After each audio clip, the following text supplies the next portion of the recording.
The bigger your dreams, the bigger your goals, the more support you need, not less.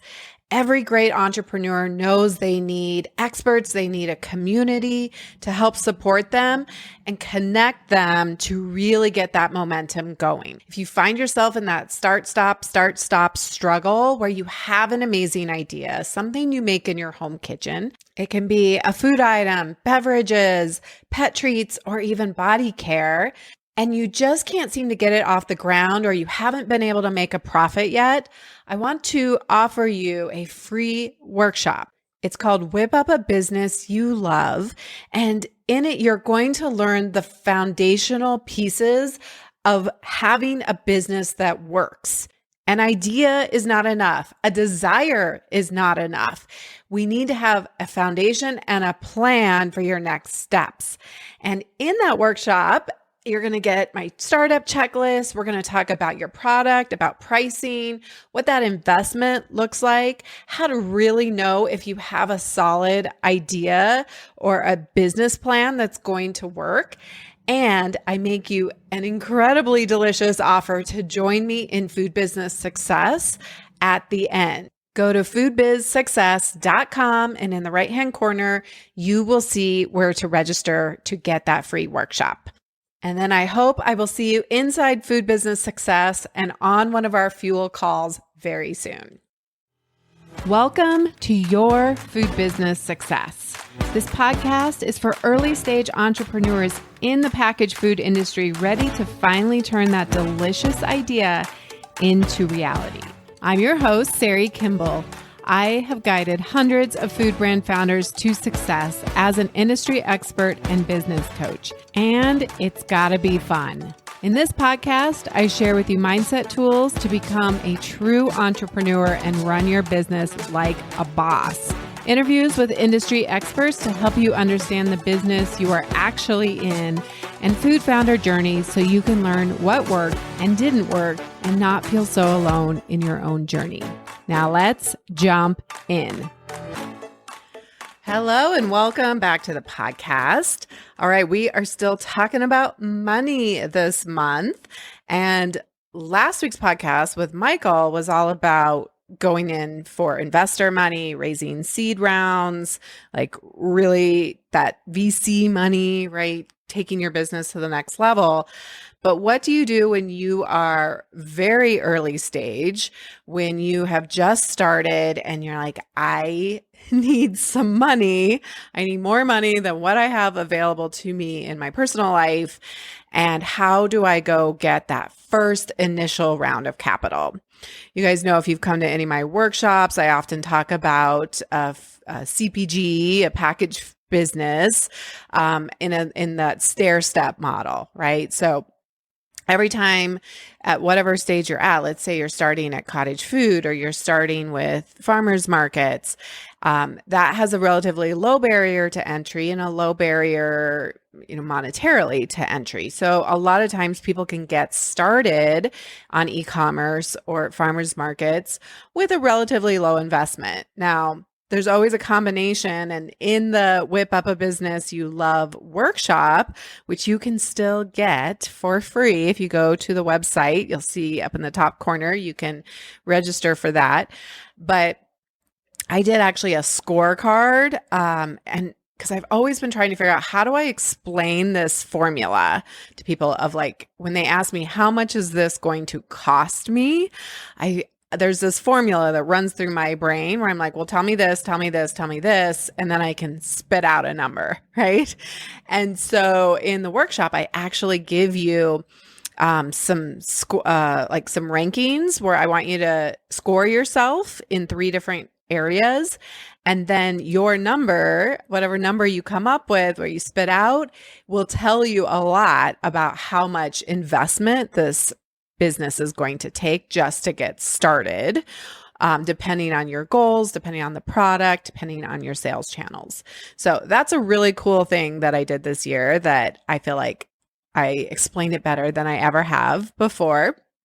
But in any case, there's going to be some number, and some of you are going to need more money than others. And every time we're at the bottom of the stair step, and again, less money, less investment to get started. But then when you want to go to the next level, that's going to be you're going to hit a wall where you're like, I can't go beyond this without doing another investment round, without more capital to go to the next level. And so as you're climbing the stair step, right? So maybe you're going from cottage food to now you need to be in a commercial kitchen, or you're, farmers markets, and now you want to do wholesale. Or you really want to, maybe you want to go on Amazon, or you really want to expand your e-commerce piece.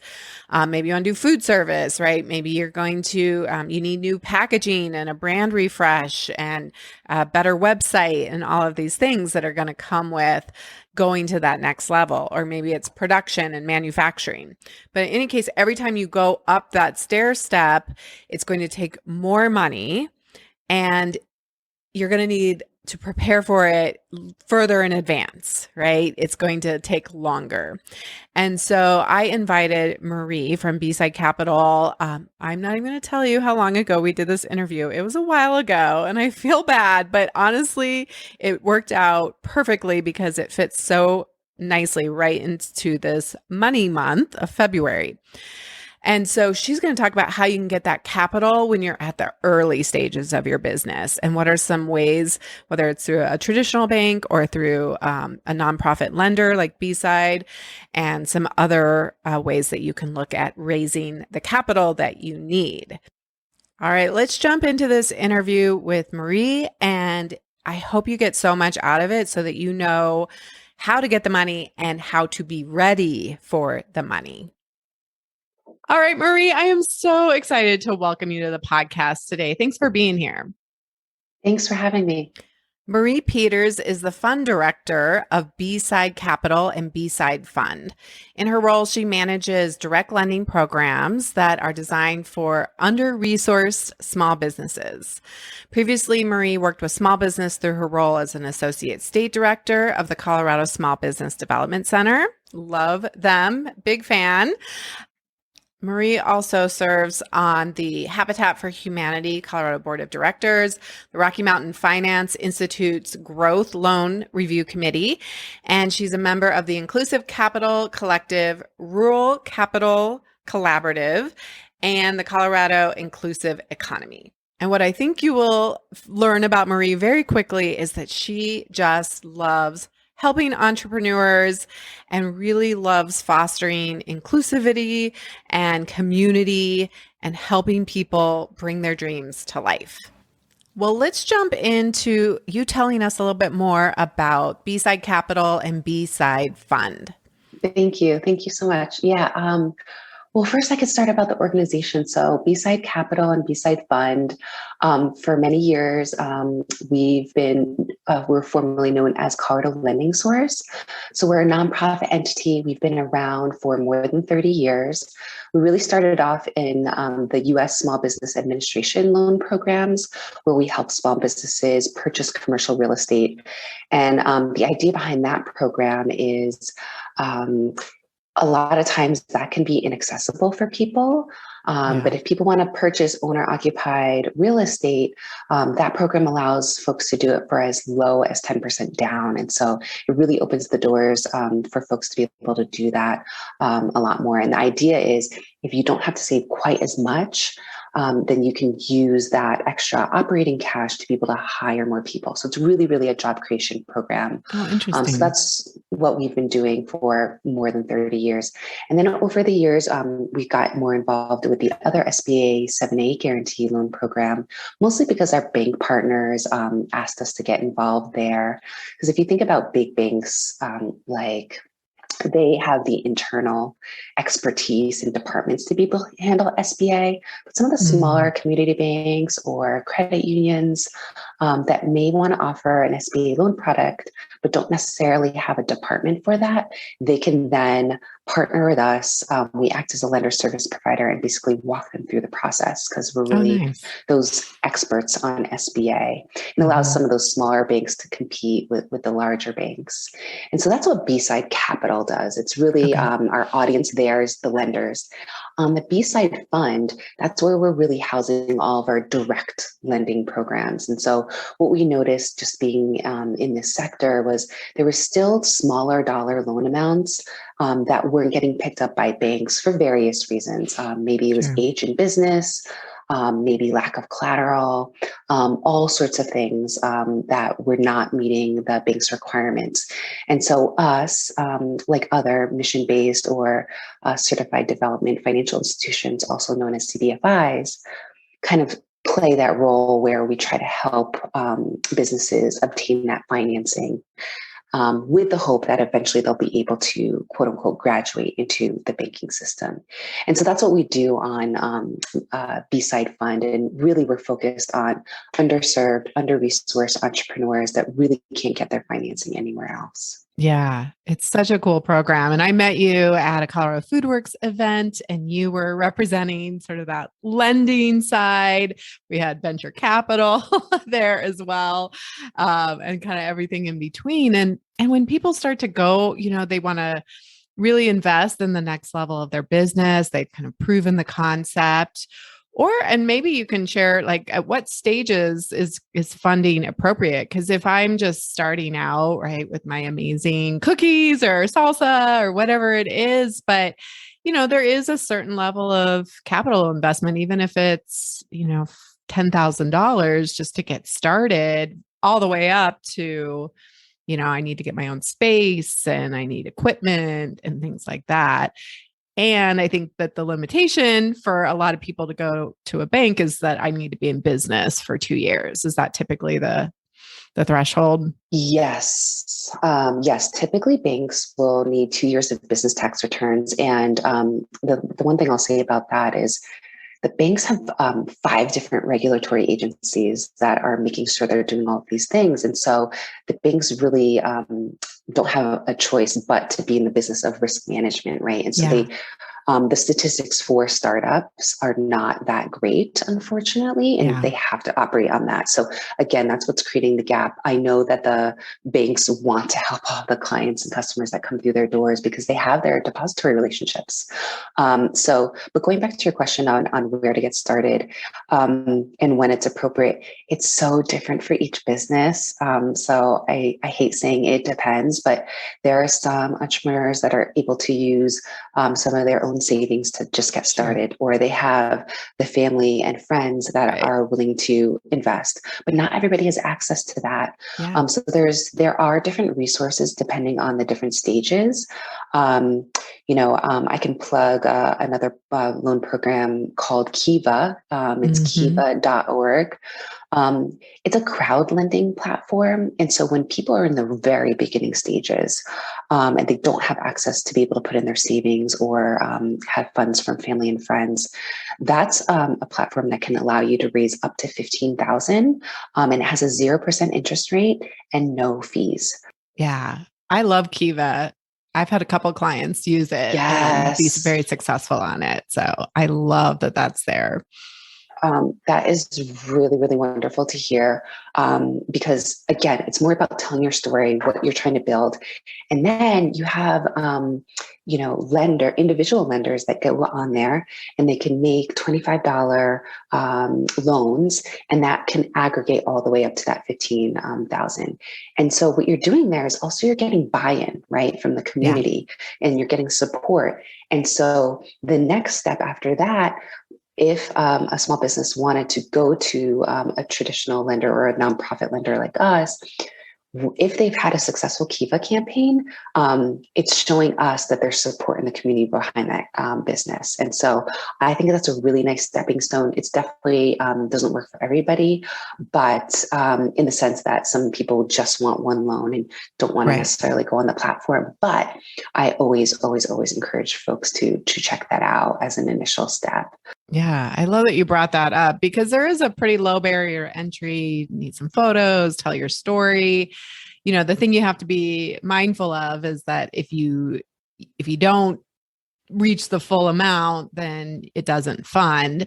And so there is some time involved and some, a lot of reaching out to friends and family, but it's hustle, and it's kind of that legwork that you can do ahead of time. And does it help to kind of show that you can pay back loans and that kind of thing from your side? Yes, I think it definitely helps to build credit. I don't know for sure what kind of reporting requirements Kiva does have, but showing that you've been able to take out a loan and repay, I think is super important.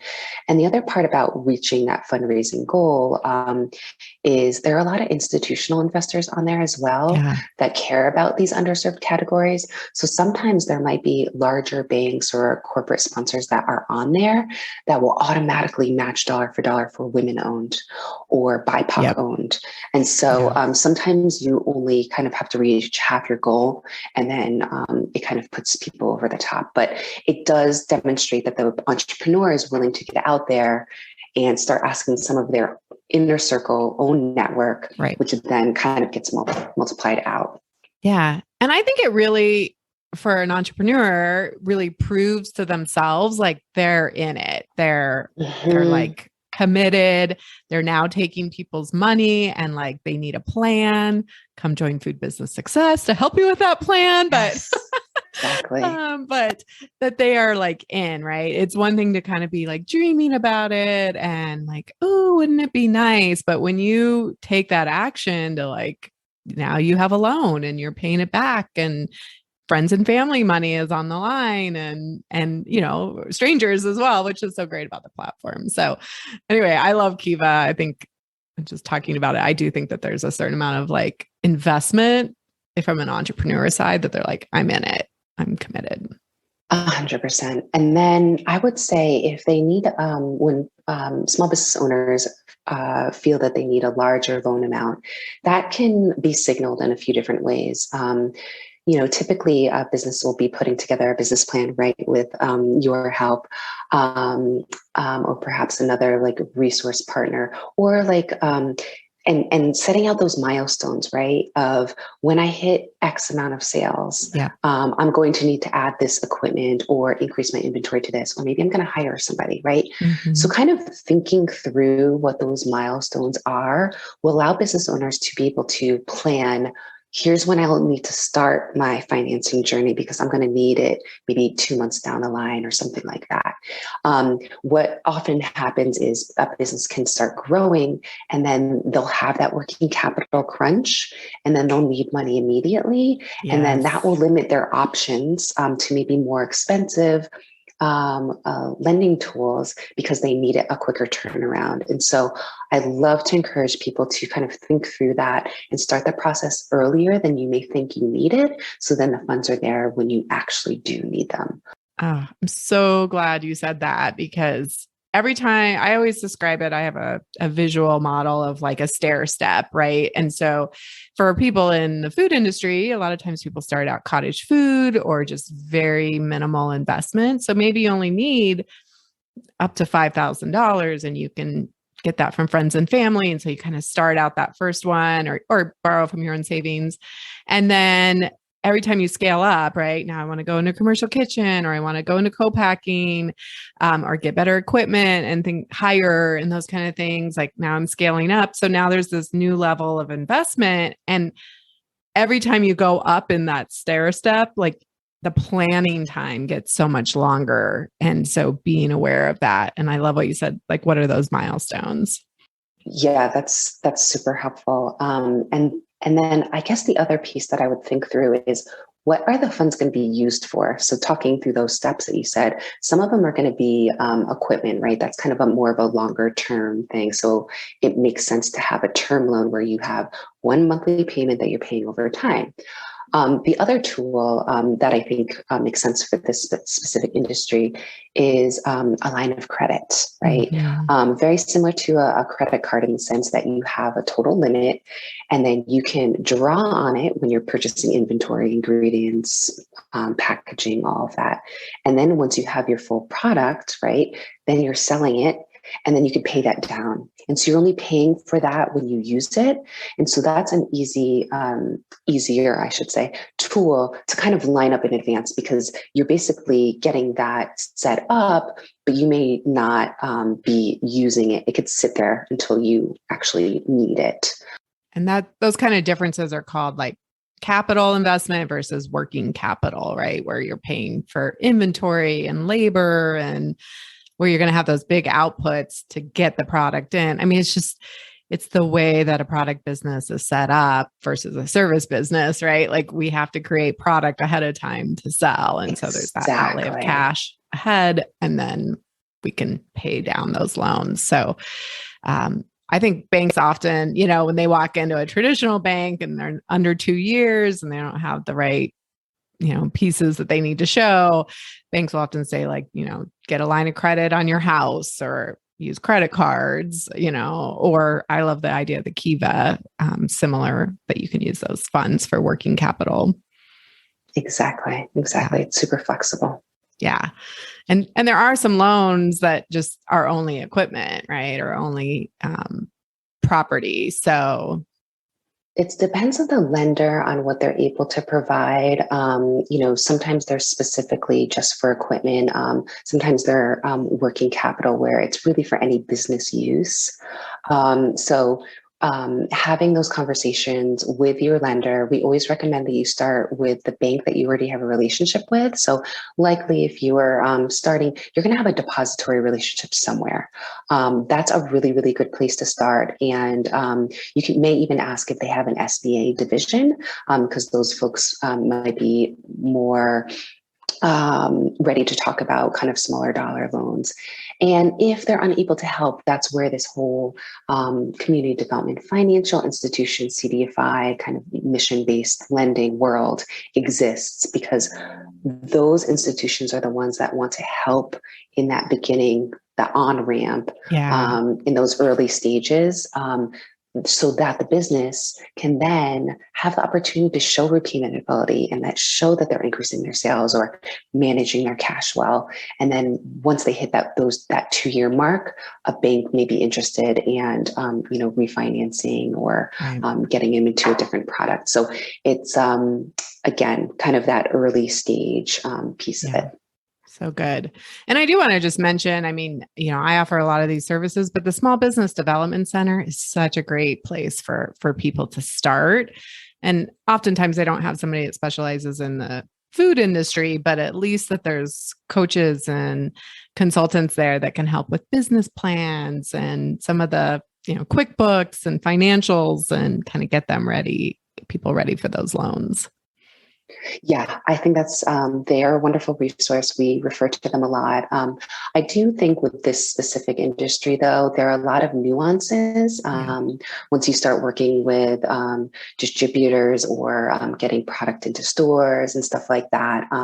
And so having somebody specialized, in this particular industry, I would certainly highly recommend. Yeah, I love work. I used to consult for up in Fort Collins, the Larimer.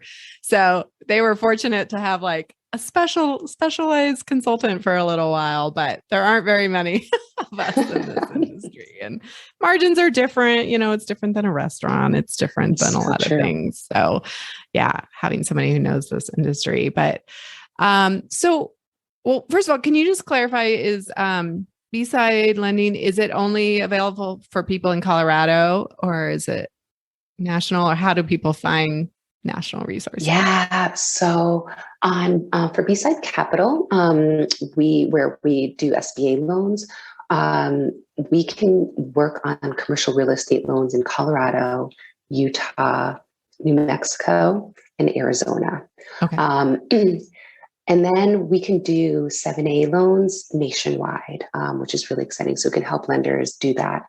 On the B-side fund, where we're doing direct loans, We are just in Colorado right now, but we are looking to expand shortly in those same states. So Okay. Utah, New Mexico, Arizona.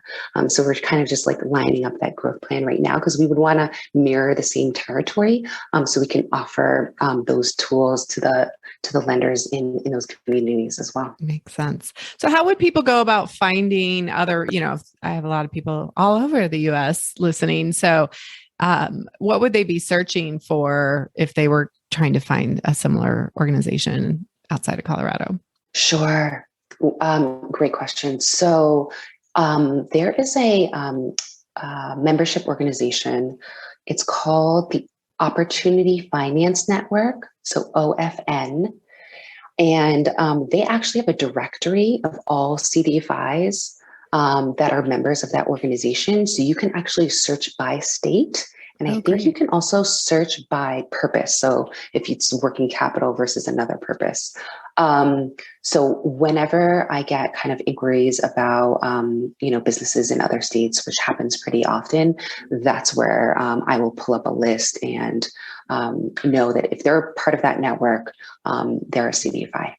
Great. I'll put that link in the show notes too. That's super helpful for people Great. looking for that resource. Yeah.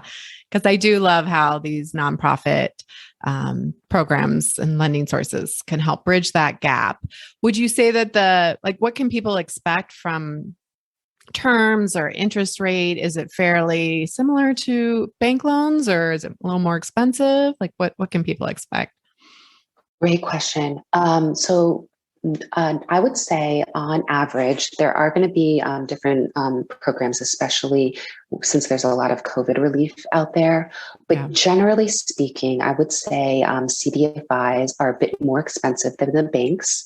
The reason for that is there's high transaction costs on doing these smaller dollar loans, which makes them more expensive to provide.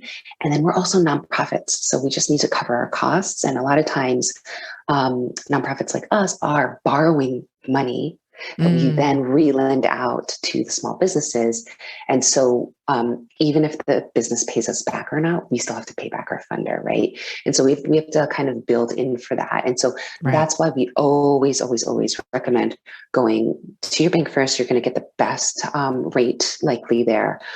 Again, the CDFIs can help bridge that gap in the beginning with the idea that it could then be paid off or refinanced with a bank loan down the line where you can get a better interest rate. Yeah. As far as terms, it really runs the gamut. I think a lot of working capital loans are typically between 3 and 5 years. I would say that's typical of banks as well as other CDFIs. We do have longer terms of 7 years. What we wanted to do with that is by stretching it out for a longer period of time, it lowers that monthly payment. Mm-hmm. And so when people are kind of in those early stages, they'll be able to, it just makes it more affordable, right? If that monthly payment's lower. And so that's just something to consider when people are shopping around is what's the interest rate, but also what's that term? Because what's the actual outflow monthly that's going to have, right? And again, that's the difference between that term loan where you have a regular monthly payment versus the line of credit or potentially using a credit card where there's options just to pay interest only until you sell all of your inventory and then you can pay it off in full. And so thinking through those cash flows, that will help determine which one seems more of a fit. But that's generally how those terms work for those different products or by institution.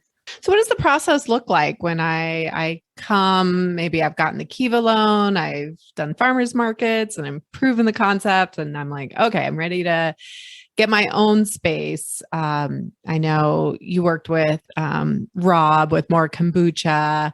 Maybe as an example, I think he shared his story of working with you guys. So I feel like he'd be okay with me saying that. But somebody like him where he's like, I'm ready to go into larger distribution and get some equipment and get a space. So yeah, you're ready to go to that next level. You don't have the qualifications, the things that you need for a traditional bank. So what are the things that I need to provide and what should I anticipate in the process? Sure. Yeah. So I'll talk about process first, and then I'll talk about some of the required documentation. So for us personally, but I think it would probably be pretty similar with us, with other institutions like us. We have like a quick eligibility check on our website. So we just ask a few questions, and we will then kind of send them to different pathways, right? Because some folks that are coming to us, they would want commercial real estate. Sometimes, like you said, maybe they just need working capital to bring their business to the next level. And so, depending on the dollar amount, what they're going to be using it for, we'll kind of route them in the right direction. On the direct lending side, if it seems like we would be a good fit for the small business, we would then provide them a link to our online application where they can answer a bit more in-depth questions. And that's where we ask for documentation to be uploaded. So typical things that a lender is going to want to collect would be 2 years of personal tax returns for any owners that own the business 20% or more. Sometimes that includes the business tax return if they're filing a Schedule C, which is common, I think, with a lot of cottage food industry. And then, but if they are filing a separate tax return, we would need 2 to 3 years of that. If they're a younger business, we just want interim financials, right? So same, they might be in business just for 6 months doing the farmers markets. We would want still a financial statement, so an income statement and a balance sheet. There are a lot of tools out there. QuickBooks is a software that's commonly used by small businesses. And depending on where they are in the phase of their business, we can see what kind of financials they're able to provide. We just want to see what's that cash flow like. Are you generating income? What are your expenses? Are you covering those expenses, et cetera? We also want to collect a personal financial statement for any owners of 20% or more. That just gives us a financial picture of the owners themselves. Anytime we're evaluating a business, we want to make sure that the business can pay back the loan. That's our primary goal. But there is a personal guarantee that is associated with a lot of these smaller dollar loans, and that's true for CDFI, mission letter nonprofits, and also banks. And it's really that promise to repay if the business can't for whatever reason. And so taking a look at that. And then as far as like the planning and going back to those milestones, we do want to collect a business plan. We can collect that in multiple formats. Sometimes people put slide decks together or a small business canvas. I've just heard about this new model called the growth wheel that kind of splits things out quarterly. So whatever format the small business owner or entrepreneur uses, we can take a look at that. What we're really looking for is, what is the business doing? Why does it exist? Who's the management? What do you have any key employees, or do you have a advisory group that you are or a mentor that you're working with to help make some of these larger decisions as you grow, right? We want to understand how the business is operating and what product and service that they're selling in the marketplace. So sometimes that can just be an executive summary if they've already been in business for a while. And then projections. So we understand that projections are just an estimate, but it's really for the entrepreneur to think through that process of, okay, if I'm going to be bringing my business to the next level and I want to borrow X amount of dollars to achieve XYZ, we want to see what the impact is going to be of the loan being injected into the business. So maybe they're able to hire people, add equipment. What effect is that going to have on sales? How's that going to affect your expenses and your cash flow? And there is no way that that entrepreneur is going to get the projections right. But it's more of an exercise, right? If we had a crystal ball, right? Yes, if we had a crystal ball. So a lot of people get intimidated on that piece. And it's more of understanding what you think is going to happen. So you have a bit of a roadmap and you can check yourself along the way of, oh, I didn't hit this revenue mark. Why? Right? Am I not doing as many farmers markets, or where some of things rained out and we had to cancel some events, or so it really just is the exercise to go through that. But it also gives us a tool to understand and show that the business is going to be able to repay the loan. Because once we gather everything, we put it into a package, we actually have to present it to our loan review committee. And this is also true of banks. And get that approval. So any information that the entrepreneur, small business owner can provide us allows us to have the information that we need to be an advocate when we are pitching it then to our internal board to get their approval. I so agree with you that people get so intimidated, and I'm hearing so much more of just like, I'm not good at the numbers, or the numbers scare me, which is why I created Master Your Business. It really is taking the tools inside food business success and then giving people more structure and kind of forcing them, quote unquote, to do this work, because I don't want you showing up at the bank not being prepared. I know so many people that are walking into the co-packer or walking into a bank, and they're getting an onslaught of questions and they don't know the answer to those. And then it can feel terrible and intimidating. And, you're like, I don't know how to feel better about my numbers. And that is so much of the reason why I started Master Your Business. So if anybody's interested, you can get on the wait list. We're closed right now, but highly recommend that program if you really want to be prepared for this next level of getting funding for your business.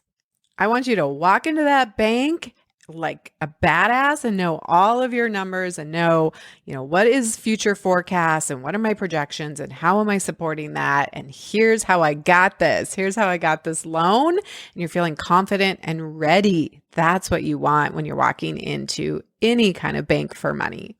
And it's also really good for people to keep in mind how good it looks on paper when you do have advisors, when you do have coaches and mentors and programs, that you're not just operating in a vacuum and that you are seeking outside counsel. I think that goes a long ways for people considering lending you money to say, this is somebody who's learning, who's coachable, who wants to get it right instead of being right and just being like, I know everything, right? But they are getting support.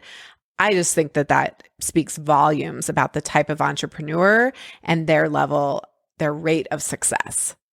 Yes, exactly. And it's just pulling from people from your network.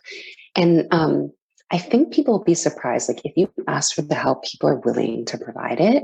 And so you just have to ask. And it demonstrates that a small business owner is willing to ask for that help, because I think if we have people that are like kind of like a lone wolf and they think they can all do it themselves, that's impossible. It's impossible. You need partners in this journey, whether it is a consultant or your customers and clients, your distributors, right? You always are having to be working with people. And what I see is entrepreneurs who are seeking out all of those resources are willing to take that help. And those are the ones that are also pivoting along the way and making their business better, right? Because they're open to that feedback and they're actually seeking it out.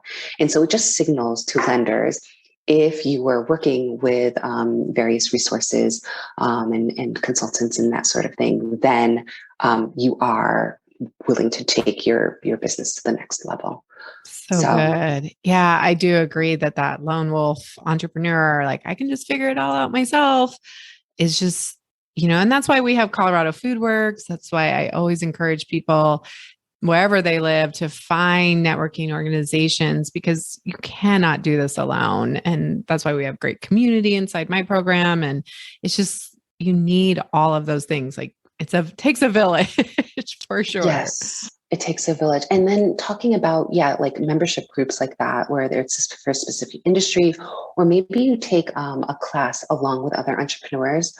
What I find so valuable about that is, again, it's kind of cliche, but you don't know what you don't know. And sometimes there'll be topics that come up and other entrepreneurs in the room that are in a similar business life cycle, or maybe they're further along or behind you, they are asking questions that maybe you haven't thought of, and it's still helpful to you, right? And so again, I find that incredibly valuable to be talking to other small business owners in the industry as well. Yes, so good. I'm glad you brought that up.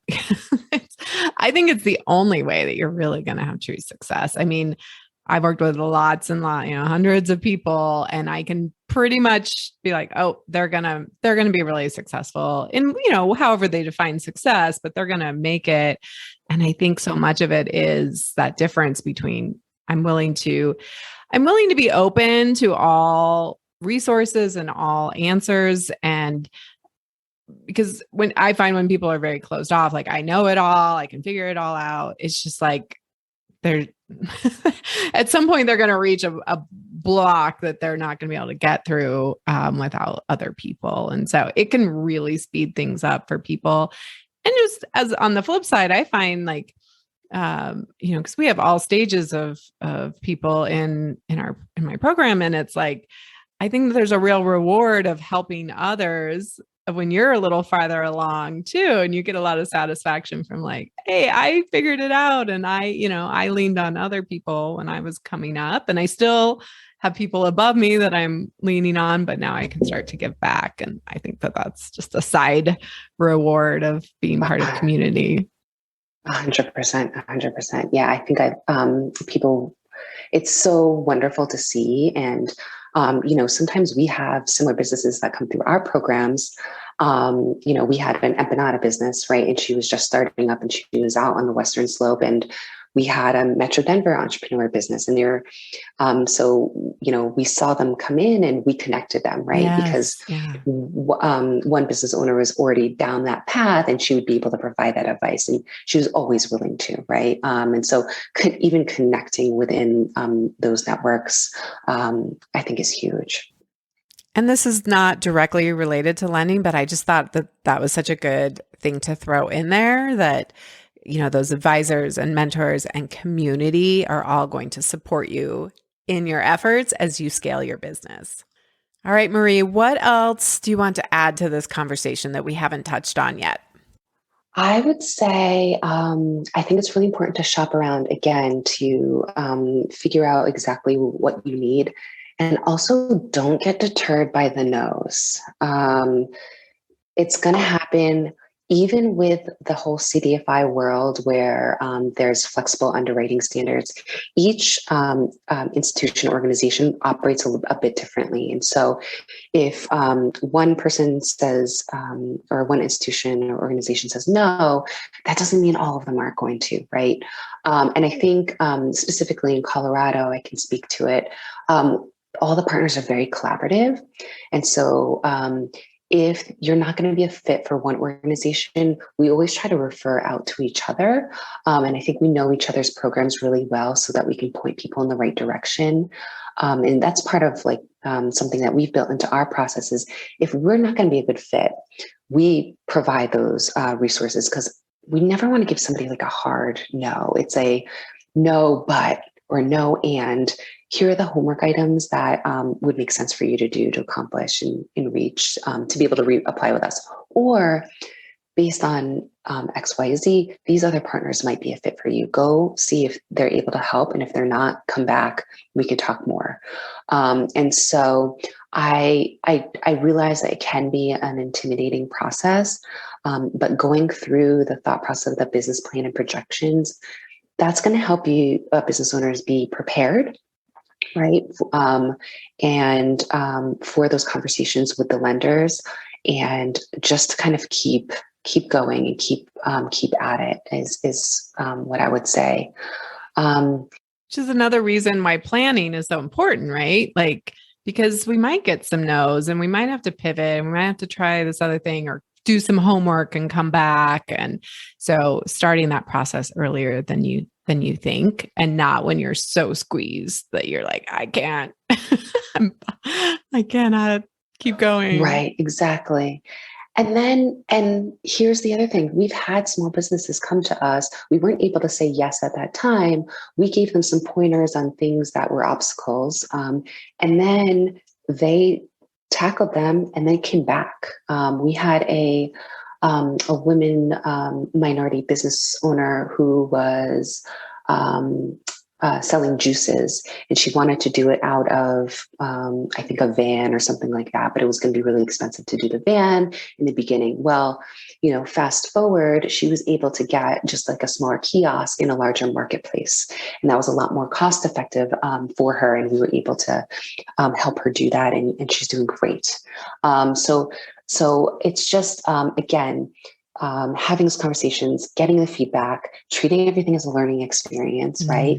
And not getting deterred by some of those early no's, because you're going to learn from those on what to change for the next conversation that you have.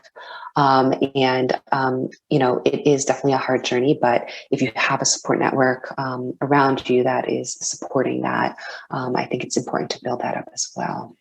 We actually were talking about getting more no's in our group call yesterday. And because I talked about what if you need to get 100 no's, right? To be successful, whether it's in sales or banks or, anything like this. So the faster we can, not make no's mean anything about us personally, and not sit in the drama of it, and just go, okay, what do I need to learn from this? What can I change? What can I do? Let's just keep going. I mean, an entrepreneur is basically just a problem solver. And the faster you can solve problems and be like, okay, it's a no, here's why, let me learn from that. What can I do? Maybe try a different source, keep going. I mean, you're only going to fail if you quit. So you can keep going. Yeah. Exactly. Thank you so much, Marie, for being here. Your voice just kind of helps us all feel calm. And it feels like when I talk to you, yes, it is possible to go find this money, and it's doable for the average person. And yeah, you got to go learn some new things, right? This isn't just about making your product. You can't just be a maker, but if you're willing to put on that entrepreneur hat, come join me in Food Business Success or Master Your Business, where we will do that financial work of being the CFO, being the CEO of your business. But yes, it is possible to fund your dream, to get it to the next level so that it actually works and that you are making money, that you're profitable, that it's a business that works for you, not against you, meaning it doesn't suck all your time, all your energy, all your money, right? When it's at that small scale. And that often can happen where you are in the middle of your business too much. And we got to be able to fund the business so that we can remove you just a little bit so you can look at the higher level pieces of the business. So talking with you, Marie, has really given all of us hope that we can go get that funding that we absolutely do need, and that people are out there that want to support entrepreneurs. Wonderful. And so, and if anybody ever has any questions, we're always happy to answer those, point people in the right direction. We want to be a resource.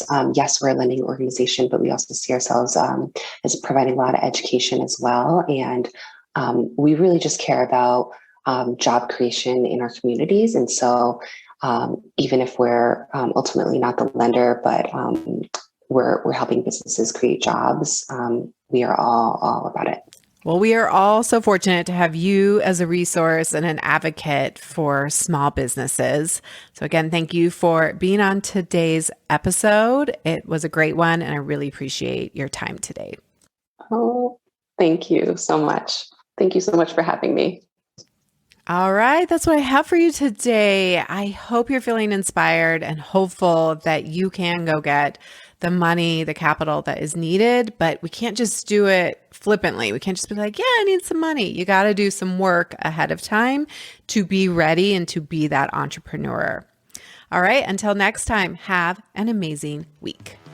The smartest thing you can do as an entrepreneur is to invest in a who to help you with the how, to speed up your journey and help you skip the line. When you are ready for more support and accountability to finally get this thing done, you can work with me in 2 ways. Get me all to yourself with one-on-one business coaching, or join Food Business Success, which includes membership inside Fuel, our community of food business founders that includes monthly live group coaching calls, and so much more. It's one of my favorite places to hang out, and I would love to see you there. Go to foodbizsuccess.com to start your journey towards your own food business success.